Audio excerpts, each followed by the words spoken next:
بھئی یہ سوال پوچھا ہے مفتی صاحب، ذی الحجہ کے آخری ایام چل رہے ہیں، ان دنوں میں حضرت عمر رضی اللہ تعالی عنہ پر خنجر سے حملہ کیا گیا تھا اور آپ چند دنوں کے اندر شہید ہو گئے تھے۔ حضرت عمر کی فضیلت پر بیان فرما دیں۔ آپ کے بارے میں یہ بات مشہور ہے کہ آپ حضرت علی کے داماد تھے، کیا یہ بات سچ ہے؟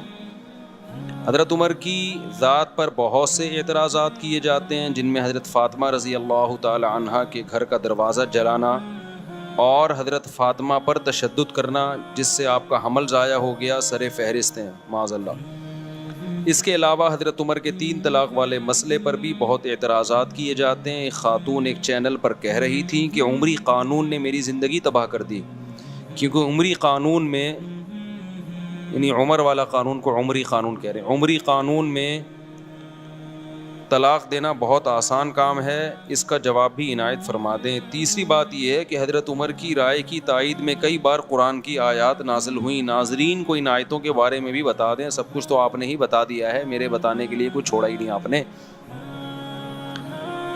دیکھو، یہ جو حضرت فاطمہ پہ ظلم کے واقعات بیان کیے جاتے ہیں کہ حضرت عمر نے یہ کیا، حمل ضائع ہو گیا، یہ ہو گیا، وہ ہو گیا، وغیرہ وغیرہ، ہمیشہ کوشش کیا کرو باطل کے سوالات کا جواب دینے کے بجائے نا الٹا باطل سے سوال پوچھنا شروع کر دیا کرو۔ جب بھی آپ دفاعی پوزیشن میں اپنے آپ کو رکھو گے نا، سامنے والا بڑے بڑے جرائم کر کے بیٹھا ہوگا، وہ اپنے اوپر بات ہی نہیں آنے دے گا، وہ ہمیشہ آپ پر بوچھاڑ کرتا رہے گا، اور آپ دفاعی پوزیشن میں ایک کا جواب، دوسری بات کا جواب، تیسری بات کا جواب، یہ کبھی بھی طریقہ نہیں ہوتا۔ میں نے ایک واقعہ سنایا تھا کہ ایک صاحب آئے اور مجھے کہنے لگے کہ علماء دیوبند کے عقائد، آپ کے جو علماء دیوبند کے جو اکابر ہیں نا، ان اکابر کے عقیدے ٹھیک نہیں ہیں، میں آپ سے اس پہ مناظرہ کرنا چاہتا ہوں، مجھے کہنے لگے۔ میں نے کہا ٹھیک ہے، میں تیار ہوں اس کے لیے، لیکن آپ الزام لگاؤ گے علماء دیوبند کے جو اکابر تھے، جو ہمارے اکابر تھے، ان پہ الزام لگاؤ گے اور میں ان الزامات کا دفاع کروں گا، تو یہ برابری والی بات نہیں ہوئی۔ برابری والی بات یہ ہوگی کہ آپ ہمارے اکابر پہ الزام لگاؤ گے اور میں آپ کے اکابر پہ الزام لگاؤں گا۔ آپ نے، جیسے میں نے اپنے اکابر کا دفاع کرنا ہے، تو جو میں آپ کے اکابر پہ الزام لگاؤں آپ نے اس کا بھی دفاع کرنا ہے۔ یہ یک طرفہ بات نہیں ہوگی کہ آپ مجھے تھپڑ مارو اور اپنے منہ کو میں بچاتا رہوں بیٹھ کے۔ جب آپ کو میرے منہ پہ تھپڑ مارنے کی اجازت ہوگی اور میں بچاؤں گا، تو میں بھی آپ کے لگاؤں گا اور آپ اپنا منہ بھی بچائیں گے۔ سمجھتے ہو کہ نہیں سمجھتے؟ یہ ہمیشہ بحث کا اصول ہے، یہ یاد رکھو۔ باطل کی کوشش ہوتی ہے آپ پہ چڑھ جائے وہ، اور اپنے آپ کو بالکل پہلے سے ہی محفوظ رکھ لیتا ہے وہ۔ بات سے بات نکلتی ہے نا، عیسائی آتے ہیں، عیسائی لوگ جو طنز کرتے ہیں، اسلام پہ اعتراض کرتے ہیں، نبی صلی اللہ علیہ وسلم نے اتنی عمر میں 9 سال کی لڑکی سے شادی کی، فلانا، یہ وہ جو ان کے الزامات ہوتے ہیں جہاد اور اسلام تلوار سے، جو 8-10 مشہور اعتراضات ہیں۔ ٹھیک ہے، علماء اس کا بھی جواب دیتے ہیں، لیکن آپ بھی تو اعتراض کرو۔ بھائی آپ عیسیٰ کو خدا کا بیٹا کہتے ہو، ایک مخلوق کو خدا کا بیٹا کہہ رہے ہو، یہ زیادہ چھمبے کی بات ہے؟ یا حضرت عائشہ 9 سال میں بالغ ہو گئیں اور پیغمبر سے انہوں نے 50 سال کی عمر میں نکاح کیا اور ہمیشہ خوش زندگی گزاری، وہ اس پر بالکل بھی نادم نہیں تھی، وہ خوش ہیں، وہ آج بھی زندہ ہو کے آ جائیں، آپ ان سے پوچھیں کہ اگر دوبارہ ہم ماضی میں چلے جائیں اور آپ کی 9 سال کی عمر میں رخصتی ہو اور پیغمبر کی 50 سال عمر ہو، وہ کہیں گی دوبارہ میں یہ کام کروں گی، وہ تو اس رشتے پہ اتنا خوش تھیں۔ تو آپ پہلے اس بات کا جواب دو کہ ایک خدا بھی ہے اور خدا کے بیٹے بھی ہیں عیسیٰ، اور یہ کیسے ممکن ہے؟ تو بجائے اس کے کہ ہم اعتراضات کے جواب دینا اگلے سے، دیکھو یہ میں اس لیے کہہ رہا ہوں کہ اسلام پہ جو اعتراضات ہوتے ہیں یہ اس لیے کرتے ہیں تاکہ ہماری نظر میں اسلام کو مشکوک کر دیں اور ہم اسلام کو چھوڑ دیں، یہی ہوگا نا؟ تو ہم اسلام چھوڑ کے جائیں کہاں؟ جدھر جانا ہے پہلے اس کا برحق ہونا تو ثابت کرو نا۔ بھائی ایک ڈاکٹر نے آپ کو بتایا یہ بھی نہیں کھانا، یہ بھی نہیں کھانا، اس سے بھی پرہیز، اس سے بھی پرہیز، آپ ڈاکٹر صاحب سے پوچھتے ہو کھانا کیا ہے، پھر ڈاکٹر کہے کچھ بھی نہیں کھانا، تو ڈاکٹر صاحب ایسا تو نہیں ہو سکتا، وہ تو یقینی مروں گا پھر میں بھوکا پیاسا، مجھے پہلے یہ بتاؤ یہ چھوڑنا ہے تو اس کے متبادل میں نے کھانا کیا ہے۔ وہ ڈاکٹر صحیح ڈاکٹر ہوگا، وہ کہے گا بھائی ٹھنڈا پانی مت پیو مگر گرم پی سکتے ہو، کھچڑی مت کھاؤ مگر روٹی کھا سکتے ہو، یا روٹی مت کھاؤ مگر کھچڑی کھا سکتے ہو۔ تو اسلام پہ جو لوگ اعتراض کرتے ہیں کہ اسلام میں یہ غلط یہ غلط، فرض کر لو تھوڑی دیر کے لیے مان لیا بھائی اسلام غلط ہے، اب کیا کروں میں؟ اب میرے پاس یا تو عیسائی مذہب ہے یا ہندو ہے یا سکھ بن جاؤں یا میں ملحد ہو جاؤں, خدا ہی کا انکار کر دوں, تمام مذاہب کا انکار کر دوں. اگر اسلام پہ 10 اعتراضات ہوتے ہیں, الحاد پہ 1000 اعتراضات ہوتے ہیں, ہندو مذہب پہ 2000 اعتراضات ہوتے ہیں, عیسائیت پہ 3000 اعتراضات ہوتے ہیں. تو بھائی پہلے مجھے جو میں آپ پہ اعتراض کروں گا اس کا جواب دو. میں عیسائیت سے سیٹسفائی ہوں گا, پھر میں عیسائیت اور اسلام کو کمپیئر کروں گا آپس میں. سمجھ میں نہیں آ رہی میرا خیال ہے بات؟ تو کبھی بھی ایسا نہیں ہو سکتا کہ باطل آپ پہ اعتراض کرتے رہے, آپ جواب دیتے رہیں, اس میں زندگیاں کھپ جائیں گی آپ کی, کچھ بھی حاصل نہیں ہوگا. وہ کوئی نیا اعتراض نکال کے لے آئے گا, کل وہ کوئی نیا اعتراض نکال کے لے آئے گا. تو بجائے اس کے کہ آپ جو لوگ حضرت عمر پہ اعتراض کرتے ہیں نا کہ حضرت فاطمہ کے ساتھ یہ کیا, حضرت فاطمہ کے ساتھ معاذ اللہ نقل کفر, سیدھا سیدھا ایک جواب دیا کرو کہ حضرت علی رضی اللہ تعالیٰ عنہ اس وقت زندہ تھے یا نہیں تھے, سیدہ فاطمہ حضرت علی کی زوجہ تھیں یا نہیں تھیں. تو آپ نے یہ حضرت عمر پہ اعتراضات کر رہے ہو, ان کو برا بلا معاذ اللہ کہہ رہے ہو, حضرت علی نے کیوں نہیں کیا یہ کام؟ نہیں, یہی بات میرا خیال ہے سمجھ. حضرت علی کیوں خاموش تھے کہ ان کی زوجہ کے ساتھ ظلم ہو رہا ہے, معاذ اللہ ان کی زوجہ کو مارا جا رہا ہے جس سے ان کا حمل ضائع ہو رہا ہے, معاذ اللہ. میری بیوی کے ساتھ کوئی ایسا کرے میں خاموش رہوں گا؟ آپ ان کے ہاتھ پہ بیعت بھی ہو رہے ہیں, ان کو خلیفہ بھی مان رہے ہیں, اور حضرت عمر اور حضرت علی کے اتنے اچھے تعلقات کہ حضرت عمر جو کمیٹی بنا رہے ہیں 6 آدمیوں کی کہ میرے بعد کون خلیفہ ہوگا, اس میں سیدنا علی کا نام بھی ڈال رہے ہیں. واہ واہ واہ. حضرت علی کی زوجہ کے ساتھ اور پیغمبر کی صاحبزادی, ان سے بڑا کیا رتبہ ہو سکتا ہے, ان کے ساتھ معاذ اللہ ایک شخص اتنا ظلم کر رہا کہ وراثت کھا, معاذ اللہ نقل کفر, وراثت نہ دے رہا ان کو, ان کا حمل ضائع کر دیا. اور حضرت علی کے اتنے اچھے تعلقات, حضرت علی سے ایک ضعیف روایت نہیں ملتی کہ حضرت عمر پہ انہوں نے طنز کیا ہو یا ان کو ظالم کہا ہو. اتنے اچھے تعلقات کہ عمر حضرت علی کے لیے کو خلیفہ کے لیے نامزد کر رہے ہیں اور ان کی بیٹی کو نکاح کا پیغام بھیج رہے ہیں. یہ شیعہ کتابوں میں بھی مل جائے گا آپ کو کہ حضرت علی نے, حضرت علی کی بیٹی سے کس کا نکاح ہوا ہے؟ حضرت عمر کا. شروع میں حضرت علی نے نکاح کا پیغام مسترد کر دیا تھا, صرف اس بیس پہ کہ آپ کی عمر زیادہ ہے, اس بیس پہ نہیں کہ آپ ظالم ہیں, آپ نے میری زوجہ کے ساتھ معاذ اللہ اچھا سلوک نہیں کیا, عمر کے ایج ڈفرینس کی وجہ سے. لیکن عربوں میں ایج ڈفرینس کو کچھ زیادہ ویلیو نہیں دی جاتی تھی. بعد میں حضرت عمر سے انہوں نے اپنی بیٹی کا نکاح کیا. تو یہ کیا بات ہے, اپنی بیٹی کا نکاح بھی کر رہے ہیں, ان کو داماد بھی بنا رہے ہیں اور ان سے مشورے بھی لے رہے ہیں. حضرت عمر کا کوئی مجلس ایسی نہیں ہوتی تھی اہم جس میں کوئی جدید مسئلہ آیا ہو اور انہوں نے سیدنا علی کو اس میں مشاورت کے لیے شریک نہ کیا ہو. اور حضرت عمر یقینی طور پر حضرت علی کو اپنے بعد نامزد کر دیتے, لیکن حضرت علی کی عمر کی کمی کی وجہ سے, روایات میں ملتا ہے کہ عمر کی کمی کی وجہ سے حضرت علی نے 6 افراد کی کمیٹی بنائی. سمجھتے ہو کہ نہیں سمجھتے؟ تو ہم ان کے آپس میں تعلقات دیکھتے ہیں, کوئی ان میں نفرت نہیں تھی, ایک دوسرے کی تعریفیں, ایک دوسرے سے محبتیں. لیکن آج لوگ مدعی سست اور گواہ چست بنے ہوئے ہیں. تو باقی یہ کہ انہوں نے جو سوال کیا ہے کہ حضرت عمر کے 3 طلاق والے مسئلے پر, وہ یہ میں نے جمعے میں بھی اس پر بیان کیا تھا. ایک خاتون کا کلپ وائرل ہو رہا ہے, وہ کسی اسکالر کو نا, مذہبی اسکالر کو انٹرویو دے رہی ہیں کہ عمر, یہ جو اہل حدیث حضرات کہتے ہیں نا حضرت عمر نے 3 طلاق کو 3 قرار دیا, نبی کے دور میں تو 1 ہوتی تھی, حضرت عمر نے کیا کر دیا, 3 طلاق کا قانون بنا دیا. تو میں نے تو خود اہل حدیثوں کی تحریریں پڑھی ہیں اس بارے میں کہ انہوں نے گھر اجاڑ دیا لوگوں کا, یہ کر دیا حنفیوں نے نا. حالانکہ اگر گھر اجاڑنا ہے تو پھر تو حضرت عمر نے کیا, اور شیعہ صاف لفظوں میں کہتے ہیں یہ گھر اجاڑنے کا کام کس نے کیا, حضرت عمر نے. اہل حدیث صاف لفظوں میں نہیں کہتے کیونکہ ان کو پتہ ہے کہ عمر کی محبت ہے لوگوں کے دلوں میں, وہ حنفیوں پہ ڈال دیتے ہیں. میں نے خود اہل حدیث کا فتویٰ پڑھا ہے کہ انہوں نے 3 طلاق کو 1 قرار دیا اور نیچے لکھا کہ قرآن و سنت میں 3 1 ہوتی ہیں, اور حنفی علماء کو اجازت نہیں ہے لوگوں کا گھر اجاڑیں وہ. حالانکہ یہ کام پہلے قرآن نے کیا, پھر پیغمبر نے کیا, پھر ابو بکر نے کیا, پھر عمر نے کیا, پھر عثمان نے کیا, پھر علی نے کیا, پھر 4 اماموں نے کیا, تمام صحابہ نے کیا, تمام تابعین نے کیا. 7ویں صدی ہجری میں ابن تیمیہ رحمۃ اللہ علیہ کا ایک تفرد تھا, انہوں نے کہا نہیں 3 1 ہوتی ہے. 700 سال تک امت میں اہل سنت میں آپ کو ایک فتویٰ بھی نظر نہیں آئے گا کہ جس نے 3 طلاق کو 1 کہا ہو. 7ویں صدی میں ابن تیمیہ نے کیا, ابن تیمیہ رحمۃ اللہ علیہ نے, پھر ان کے شاگرد نے بھی اپنے استاذ کی رائے کو فالو کیا, ابن قیم نے, پھر ابن قیم کے شاگرد ابن رجب حنبلی, انہوں نے بھی اپنے استاذ کو فالو کیا. لیکن آخر عمر میں ابن رجب نے رجوع کر لیا اور یہ سخت الفاظ کہے وَعَلَمْ أَنَّهُ لَمْ يَثْبُتْ عن أحد من الصحابة ولا من التابعين ولا من أئمة السلف المعتد بقولهم في الفتاوى في الحلال والحرام شيء صريح أن الطلاق بعد الدخول يحسب واحدة إذا سبق بلفظ واحد، کہ انہوں نے کہا کہ کسی ایک حدیث میں بھی ہمیں نہیں ملتا، کسی ایک صحابی سے بھی نہیں ملتا، کسی ایک تابعی سے بھی نہیں ملتا کہ رخصتی کے بعد 3 کو کسی نے ایک قرار دیا ہو۔ صاف لفظوں میں رجوع کیا کہ میرے استاذ ابن قیم اور ان کے استاذ ابن تیمیہ اس مسئلے میں واضح غلطی پر ہیں، اس کی کوئی حیثیت نہیں ہے، رجوع کر لیا انہوں نے۔ اس کے بعد فقہ حنبلی میں، چونکہ یہ حنبلی تھے، ابن تیمیہ بھی ابن قیم بھی اور ابن رجب بھی، اس کے بعد فقہ حنبلی میں یہ 3 طلاق کو ایک کہنا ختم ہو گیا۔ آئی بات سمجھ میں؟ فقہ حنبلی میں بھی اتفاق ہو گیا 3 کتنی ہیں بھائی؟ 3 ہی ہوتی ہیں، کیونکہ یہ سب حنبلی مذہب کے بڑے بڑے ائمہ تھے۔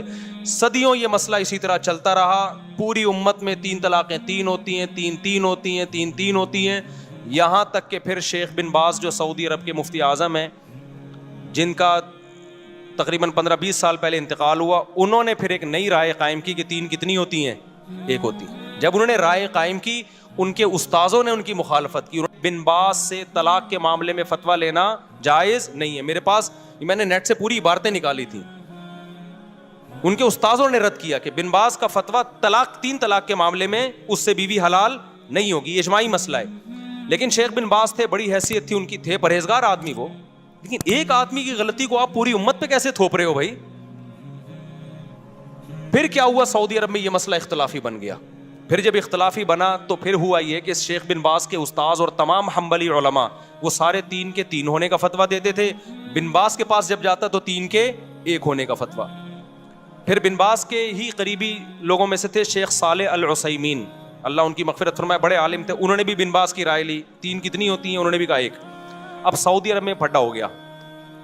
پھر کیا ہوا؟ 80 کی دہائی یا 90 کی دہائی میں سعودی حکومت نے ایک سرکولر جاری کیا کہ 3 طلاق کے مسئلے پر تمام علماء مل کے بیٹھیں اور دلائل سے اس مسئلے کو نمٹائیں، کوئی یہ فتویٰ دے رہا ہے، کوئی وہ فتویٰ دے رہا ہے۔ تو پوری بحث ہوئی، اس پہ القرار کے نام سے ایک رسالہ لکھا گیا، اس میں بہت سارے علماء شریک ہوئے، ان علماء کے نام بھی اس رسالے میں، بڑی بحث ہوئی اس میں۔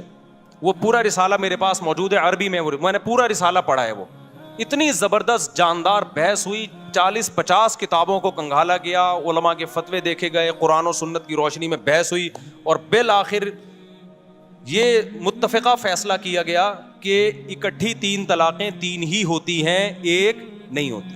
لیکن بن باز نے اس رائے سے اتفاق نہیں کیا، وہ اپنی رائے پر اڑے رہے، لیکن سعودی عرب کا پھر سرکاری قانون بنا کے عدالتوں میں یہ چلا دیا گیا بھائی 3 طلاق کو 3 ہی قرار دیا جائے گا، کیونکہ ہمارے پاس 1 ہونے کی کوئی معقول دلیل نہیں ہے۔ بڑا جاندار رسالہ ہے، میں نے پورا ایک لفظ پڑھا ہے اس رسالے کا، آج بھی موجود ہے، نیٹ پہ سرچ کرنے سے مل جائے گا۔ ہوا کیا پھر یہ ہوا کہ بن باز اسی رائے پہ قائم رہے، وہ 3 کو 1 کہتے رہے۔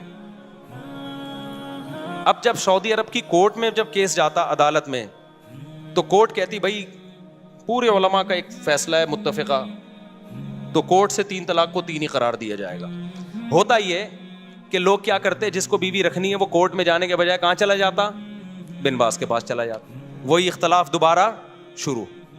حالانکہ اس مجلس میں علماء نے شیخ بن باز رحمہ اللہ تعالیٰ کو یہ نصیحت بھی کی تھی کہ اس طرح امت میں توڑ پیدا ہوگا۔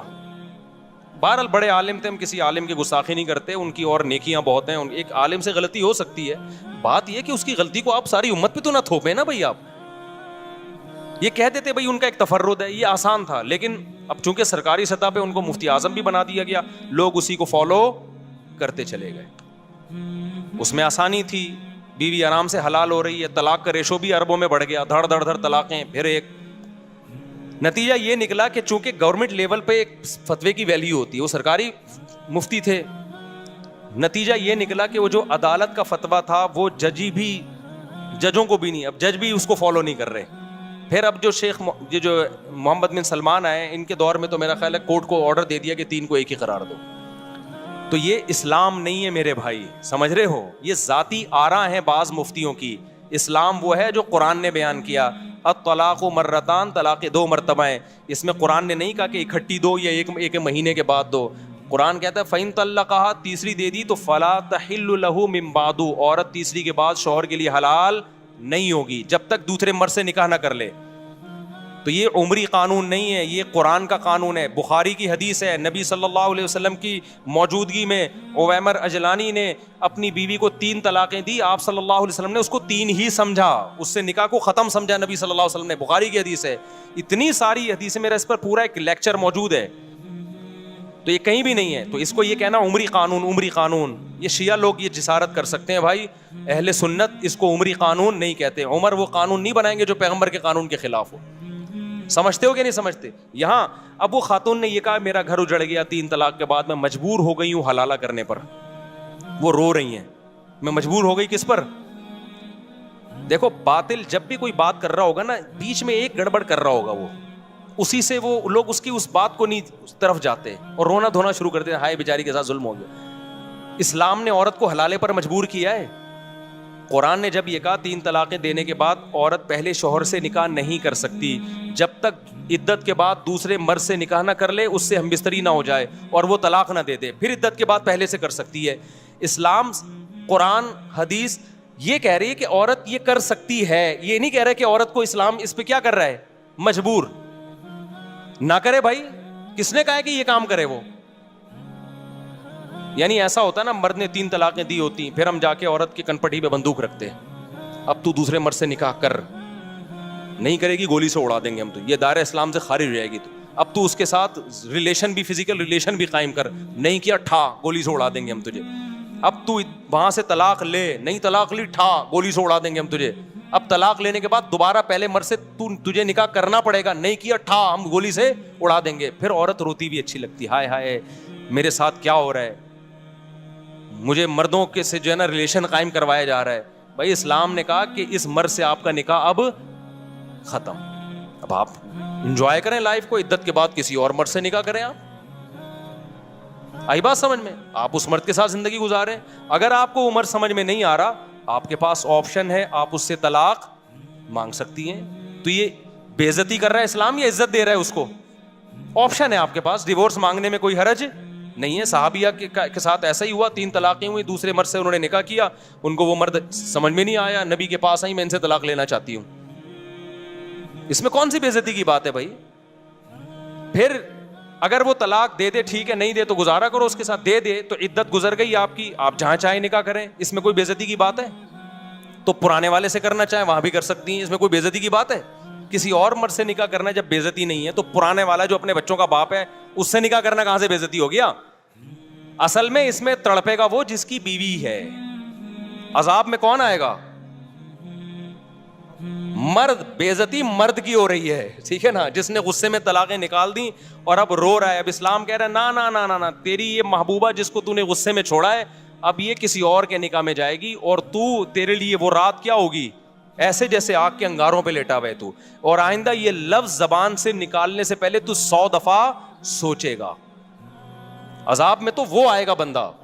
دوسری بات یہ, خواتین یہاں یہ کہتی ہیں کہ جب عورت کو طلاق ہو گئی, ٹھیک ہے جی, وہ مجبور نہیں ہے کہ حلالہ کرے, وہ مجبور نہیں ہے, لیکن وہ بیچاری جائے گی کہاں؟ اس کا گھر تو اجڑ گیا نا, تو اس لحاظ سے تو وہ مجبور ہی اپنا گھر بسانے کے لیے اس کو یہ پروسیس سے گزرنا پڑے گا.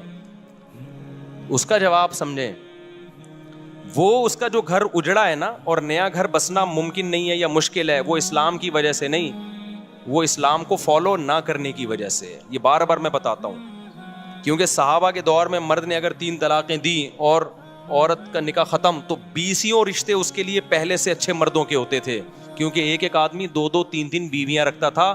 لڑکیاں مارکیٹ سے کیا تھیں, شارٹ تھیں.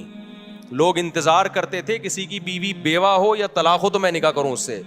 تو عورت کا گھر اجڑتا ہی نہیں تھا. اب جو گھر اجڑ رہا ہے وہ اسلام کی وجہ سے نہیں, بلکہ ایک بیوی پر جو اکتفا سب نے کر لیا ہے اور خواتین کے لیے رشتے نہیں ہیں, اس کی وجہ سے ان کے لیے مسائل ہو گئے ہیں. تو یہ 3 طلاق کے 3 ہونے کا قصور نہیں ہے, یہ قصور اس کا ہے کہ اچھے مرد مارکیٹ میں کیا ہو گئے ہیں, شارٹ ہو گئے ہیں. اس کو پتا ہے مجھے پہلے والا جیسا ملے گا نہیں آئی میرا خیال ہے بات سمجھ میں. تو یہ عمری قانون نہیں ہے, یہ خدائی قانون ہے. حضرت عمر نے اس کو کیا کیا تھا, نافذ. اور پھر بھی اگر بات سمجھ میں نہ آئے تو میں نے آپ سے ایک بات کہی ہے کہ بجائے باطل کے اعتراضات کا جواب دینے کے, آپ باطل پہ اعتراضات کرنا شروع کر دو. تو میرا باطل سے یہ اعتراض ہے کہ آپ کہتے ہو 3 طلاق کو 3 قرار دے کر عمر نے ظلم کیا. دیکھو 3 طلاق کے بارے میں حدیث کے الفاظ دیکھو, 3 طلاق کے ایک ہونے کے بارے میں جو اہل حدیث پیش کرتے ہیں کہ نبی کے دور میں 3 ایک سمجھی جاتی تھی, ابو بکر کے دور میں بھی, عمر نے 3 کو کیا کر دیا 3. ہم کہتے ہیں وہ جو نبی کے دور میں ایک سمجھی جاتی تھی اس کا مطلب یہ نہیں ہے جو اہل حدیث بیان کر رہے ہیں, اس کا مطلب دوسری حدیث میں آتا ہے کہ زمانہ جاہلیت میں 3 کو ایک سمجھا جاتا تھا, اسلام نے اس کو کیا کر دیا منسوخ. حضرت عمر کے دور میں بہت سے لوگوں کو پتہ ہی نہیں تھا کہ اب 3 ایک نہیں ہے 3 3 ہی ہوں گی. حضرت عمر نے 3 کو 3 نافذ کر دیا, تو بہت سے لوگ سمجھے یہ کام کون کر رہا ہے, عمر کر رہے ہیں. اس کی مثال ایسے ہے جیسے صحیح مسلم ہی کی حدیث ہے کہ نبی کے دور میں ہم متا کیا کرتے تھے, جابر بن عبداللہ کہہ رہے ہیں رضی اللہ عنہ. ابو بکر کے دور میں بھی ہم متا کیا کرتے تھے, عمر نے متا پہ کیا لگا دی, پابندی لگا دی. ہم اس کا جواب کیا دیتے ہیں, بھائی متا تو نبی کے دور میں حرام ہو گیا تھا, ابو بکر کے دور میں بھی حرام تھا, عمر نے جو پابندی لگائی تو وہ جو کام نبی کے دور میں حرام ہو گیا تھا عمر نے اس کو نافذ کر دیا. لیکن نبی کے دور میں جب متا حرام ہوا تو سب کو پتہ نہیں تھا کہ حرام ہے, وہ جائز سمجھ کے کر رہے تھے. ابو بکر کے دور میں بھی کرتے رہے کیونکہ اس خبر پھیلی نہیں تھی اس حرام ہونے کی. حضرت عمر نے لا بنا دی, اب جو متا کرے گا وہی سزا دوں گا جو زانی کو دیتا ہوں میں. اس قانون کی وجہ سے سب کو پتہ چل گیا متا حرام ہے, تو نسبت کس کی طرف کر دی, عمر کی طرف. تو اسی طرح 3 طلاق 3 ہو چکی تھی نبی کے دور میں, پتہ نہیں تھا لوگوں کو. اب سمجھو کہ جو یہ کہتا ہے نا کہ عمر نے ہمارے گھر اجاڑے ہیں, معاذ اللہ 3 طلاق کو 3 قرار دے کے, آپ اس سے اعتراض کیا کرو کہ اگر 3 طلاقیں نبی کے دور میں ایک تھیں اس حدیث کی وجہ سے کہ عمر نے 3 کو 3 قرار دیا ہے, تو متا بھی کس نے حرام قرار دیا ہے, پھر عمر نے. لہذا آپ اگر عمر کو نہیں مانتے تو متا جیسی بغیرتی کو بھی آپ کو ماننا بولو پڑے گا پھر آپ اسی جیسی حدیث کی وجہ سے. اور اگر آپ جواب میں کہتے ہو کہ نہیں متا تو نبی کے دور میں حرام ہو چکا تھا, تو ہم آپ کو یہ بھی دلیلیں دیں گے کہ 3 طلاقیں بھی نبی کے دور میں 3 ہو چکی تھیں. تو اب جو لوگ حضرت عمر پہ اعتراض کر رہے ہیں نا کہ عورتیں کہہ رہی ہیں, اب یہ میں اس خاتون کی طرف آتا ہوں کہ جو کہہ رہی ہیں کہ عمر نے 3 کو 3 قرار دے کے میرا گھر اجاڑ دیا. او بھائی عمر نے متا کو حرام قرار دے کے آپ کا گھر بچا لیا ہے بہت ساری عورتوں کا, کیونکہ عورت کبھی نہیں چاہتی کہ میرا میاں متا کرتا پھرے. وہ کیا خیال ہے, جس عورت کو پتا چلے میرا میاں 20 عورتوں سے متا کر چکا ہے اس کا گھر بسے گا؟ حضرت عمر نے متا پہ پابندی لگا کے کروڑوں عورتوں کا گھر بچا لیا کہ بیوی کے علاوہ تمہارے پاس کوئی آپشن نہیں ہے. متا پتہ ہے کیا ہوتا ہے جس کو یہ لوگ جائز قرار دیتے ہیں؟ متا یہ ہوتا ہے کہ جس پہ جس کو کہا جاتا ہے حضرت عمر نے حرام قرار دیا, وہ والے متا کی بات کر رہا ہوں. کون سا متا حرام قرار دیا؟ متا یہ ہوتا ہے کہ آپ کسی عورت سے ایگریمنٹ کر لیں 1 سال کا یا 6 مہینے کا یا 1 ہفتے کا, کوئی بھی ٹائم متعین کر لیں, 2 گواہ ہوں, ایجاب و قبول ہو کہ ہم دونوں ایک دوسرے کے لیے حلال ہیں 1 مہینے کے لیے یا 1.5 مہینے کے لیے یا 2 مہینے کے لیے یا 1 سال کے لیے یا 10 سال کے لیے, کوئی بھی ٹائم متعین کر دیں یا 1 گھنٹے کے لیے. اٹ از کالڈ, بولو نا, متا. ہم یہ کہتے ہیں کہ اس میں اور زنا میں رتی برابر بھی فرق بولو نہیں.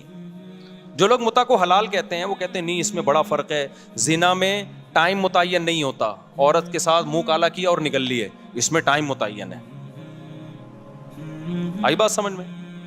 زنا میں گواہ نہیں ہوتے, اس میں کیا ہے, گواہ ہیں, یہ کوئی فرق نہیں. اچھا کہتے ہیں زنا میں جو اولاد ہوگی حلالی نہیں ہوگی, جبکہ متا سے جو اولاد ہوگی حلالی ہوگی. اور بھائی یہ فرق نہیں ہے, یہ آپ نے زنا پہ ایک خوبصورت یعنی آپ گواہ بنا کے زنا کر رہے ہیں, ٹھیک ہے نا. اس کا مطلب ہے جب کسی عورت سے زنا کرنا ہو تو 2 بندوں کو گواہ بنا لو اور ٹائم متعین کر لو 1 گھنٹے کا. زنا میں بھی آج کل جو زنا ہو رہا ہے نا مارکیٹ میں, اس میں بھی طوائفیں کرائے پہ ایک ٹائم کے لیے ملتی ہیں, ٹائم ہوتا ہے ان کا. وہ پرانے زمانے میں زنا ہوتا تھا, گئے اور منہ کالا کر کے بھاگ گئے, کوئی دیکھ تو نہیں رہا.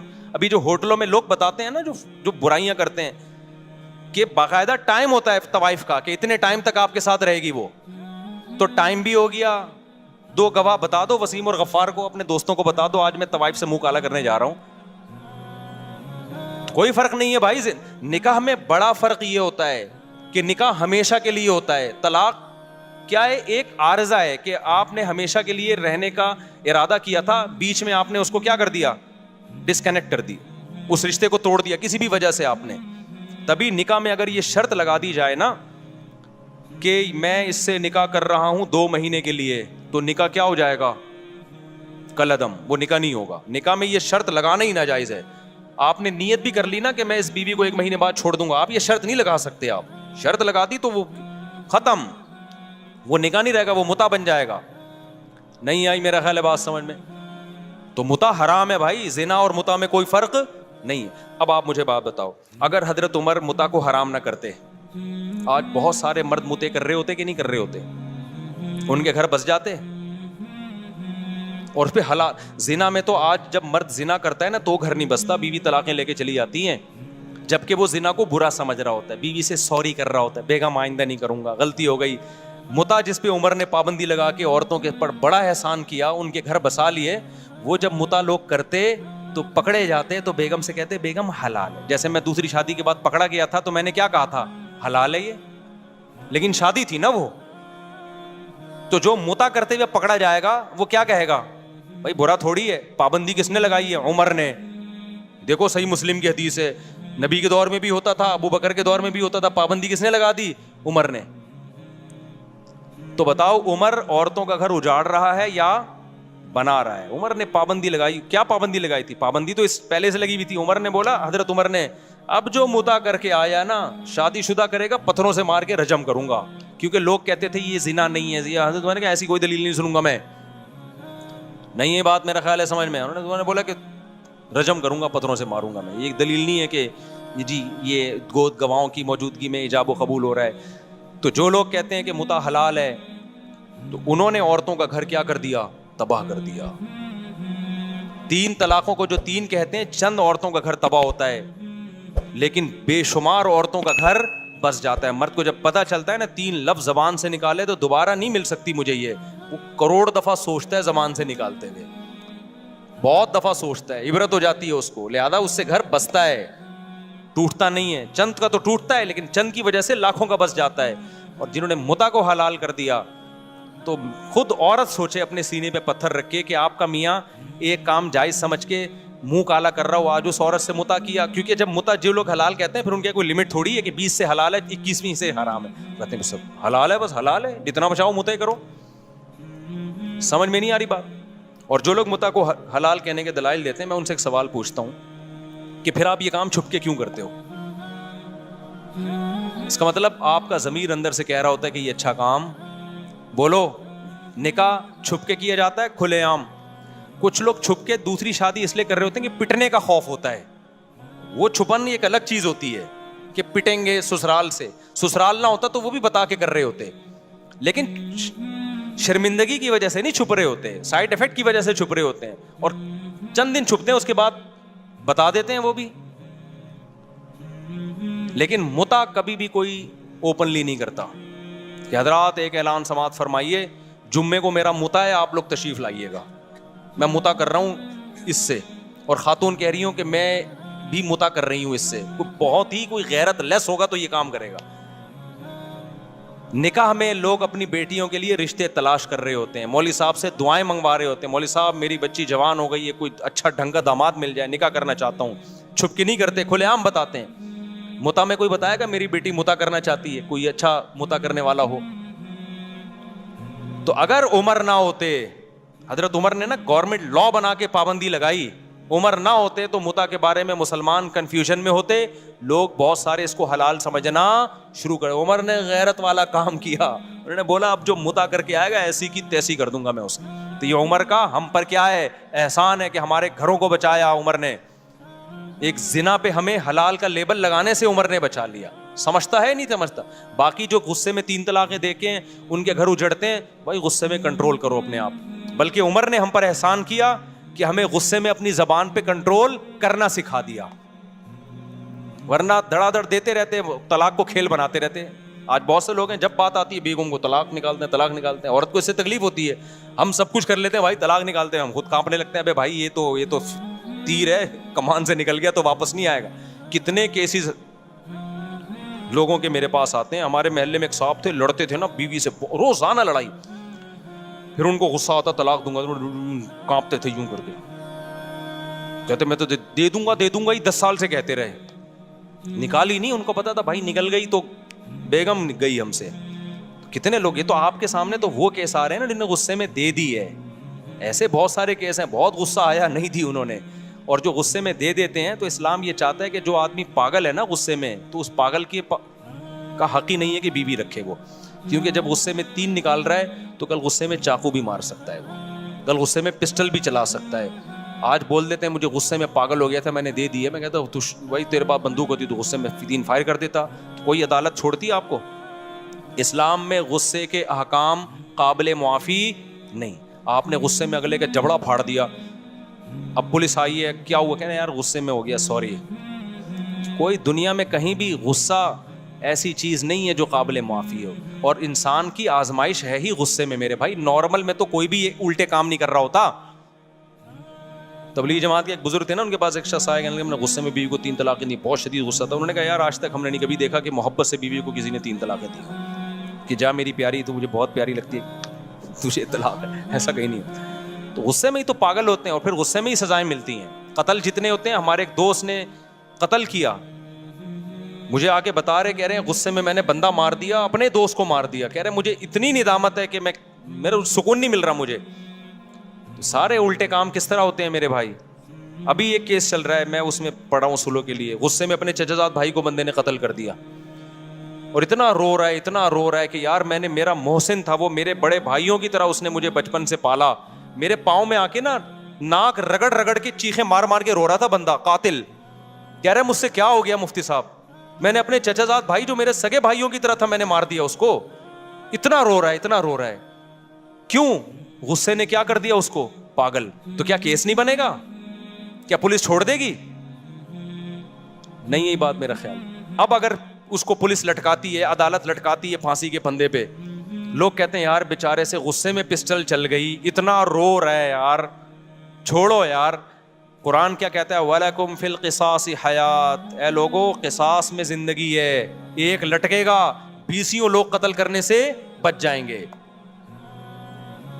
تو اسی طرح یہاں بھی ہے, 3 طلاقوں میں گھر بسانا ہے, اجاڑنا نہیں ہے. چند لوگ 3 دیں گے, ان عبرت کا نشان بنیں گے, باقی لوگ کی زبانیں بند ہو جائیں گی, بولیں گے بھائی کچھ بھی زبان سے نکالو, طلاق کا لفظ زبان سے نکالنے کا نہیں ہے. نہیں آئی بات میرا خیال ہے سمجھ میں. ابھی یہ کہتے ہیں اسلام میں طلاق بہت آسان ہے, بہت مشکل ہے اسلام میں, کیونکہ اس کا سائڈ افیکٹ بہت زیادہ ہے. دوسروں کے ہاں بظاہر بڑی مشکل ہے طلاق, لیکن بہت آسان ہے. ان کے یہاں ہندوؤں میں کورٹ وورٹ میں جانا پڑتا ہے, لیکن اتنی آسان ہے تبھی تو دھڑا دھڑ ہو رہی ہیں طلاقیں. ہمارے یہاں بہت آسان ہے لیکن حقیقت میں بہت مشکل ہے, تبھی ہمارا فیملی سسٹم کامیاب ہے. تو یہ تو حضرت عمر پہ اعتراض کا میں نے جواب دیا, بات لمبی ہو گئی. اور پتہ نہیں کیا لکھا ہے انہوں نے حضرت عمر کے بارے میں. تیسری بات یہ کہ حضرت عمر کی رائے کی تائید میں کئی بار قرآن کی آیتیں, یہ تو بہت دفعہ ہوا ہے. حضرت عمر نے نبی صلی اللہ علیہ وسلم سے فرمایا کہ اپنی خواتین کو حکم دیں پردہ کیا کریں. آپ صلی اللہ علیہ وسلم نے نہیں حکم دیا, قرآن کی آیتیں نازل ہو گئیں. یا ایھا النبی قل لازواجک وبناتک ونساء المؤمنین یدنین علیہن من جلابیبہن. غزوہ احد میں یعنی اللہ نے حکم دے دیا کہ پردہ کروائیں. اے نبی اپنی ازواج کو بھی اور مومنین کی بیٹیوں کو بھی کہتے ہیں آپ پردہ کریں. کس کی تائید میں نازل ہوئی ہے؟ حضرت عمر کی. حضرت عمر رضی اللہ تعالی عنہ کی رائے یہ تھی. ایک اور مثال تھی بڑی زبردست, میرے ذہن سے نکل گئی, وہ بہت زبردست مثال تھی. حضرت عمر کا ایک مشورہ تھا ہاں جنگی قیدیوں کے بارے میں. جب بدر میں قیدی آئے نا تو حضرت عمر نے حکم دیا ہر شخص اپنے رشتہ دار کی گردن اڑا دے. نبی صلی اللہ علیہ وسلم نے کہا کہ نہیں, فدیہ لے کے چھوڑ دیں ہم ان کو. قرآن کی آیتیں نازل ہوئیں. نہیں یہ تو الگ آیت ہے, حرمت علیکم امہاتکم, اس کا اس سے کوئی تعلق نہیں. ٹھیک ہے. لولا کتاب من اللہ سبق لمسکم فیما اخذتم فیہ عذاب عظیم. اے ایمان والو, تم نے جو ان قیدیوں کو فدیہ لے کے چھوڑ دیا, اللہ نے پہلے سے مقدر میں اگر یہ نہ لکھا ہوتا نا کہ تمہیں ہلاک نہیں کرنا, تو یہ اتنا بڑا جرم ہوا ہے کہ اللہ تمہیں ہلاک کر دیتا. ان قیدیوں کو چھوڑا کیوں؟ یہ تو اتنی بڑے اسلام کے دشمن تھے. تو کس کی رائے صحیح ہوئی؟ حضرت عمر کی, ان کی رائے میں. اور حدیث میں آتا ہے کہ شیطان عمر کو دیکھ کے اپنا راستہ بدل لیتا ہے. بخاری کی حدیث ہے, رسول اللہ صلی اللہ علیہ وسلم نے فرمایا, میں نے خواب میں دیکھا کہ ابو بکر نے ایک ڈول نکالا, اس میں کمزوری تھی. پھر میں نے ایک بہت طاقتور کو دیکھا کہ اس نے ڈول نکالا اور بڑی طاقت کے ساتھ ڈول نکال لیا نا, کنویں سے نہیں پانی کا ڈول نکالتے. تو آپ نے فرمایا اس خواب کی تعبیر کیا ہے؟ عمر, یعنی ان کے دور میں جو نظام چلے گا نا طاقت اور قوت کے ساتھ چلے گا. غیر مسلم اس بات کا اعتراف کرتے ہیں کہ اسلامی تاریخ میں عمر جیسا دور نہیں آیا. ایسا خاندانی دور تھا نا حضرت عمر کا, کوئی اختلاف نہیں. اور کتنے آپ نے, اچھا جرمنی میں نا ابھی بھی عمر لا کے نام سے, عمر لا کے نام سے وہاں کی یونیورسٹی میں پڑھایا جاتا ہے, اس کو کہتے ہی عمر لا ہیں. میں پہلے اس بات کو یقین نہیں کرتا تھا, میں گیا تو پتا چلا ایسا ہے حقیقت میں. یہ جو انسانی فلاح و بہبود کے قوانین انہوں نے وضع کیے نا بہت سے یورپین کنٹریز نے, یہ حضرت عمر سے لیے انہوں نے. اس کا نام بھی اب تک انہوں نے عمر لا رکھا ہوا ہے. نہیں آئی میرا خیال بات سمجھ میں؟ تو غیر آپ کے خلیفہ عادل کے عادل ہونے اور اس کی فضیلت کی گواہی دے رہا ہے, اور یہاں بعض لوگ جو اپنے آپ کو اسلام کی طرف منسوب کرتے ہیں وہ عمر کو برا بلا کہہ رہے ہیں, معاذ اللہ. حضرت عمر کو اسلامی تاریخ سے نکال دو تو کیا بچے گا بھائی آپ کے پاس؟ ایک ہی تو دور تھا جس میں اسلامی سلطنت 22 لاکھ مربع میل پہ پھیلی ہے اور کسی میں مجال نہیں تھی کہ کوئی سر اٹھا کے بات کر سکے.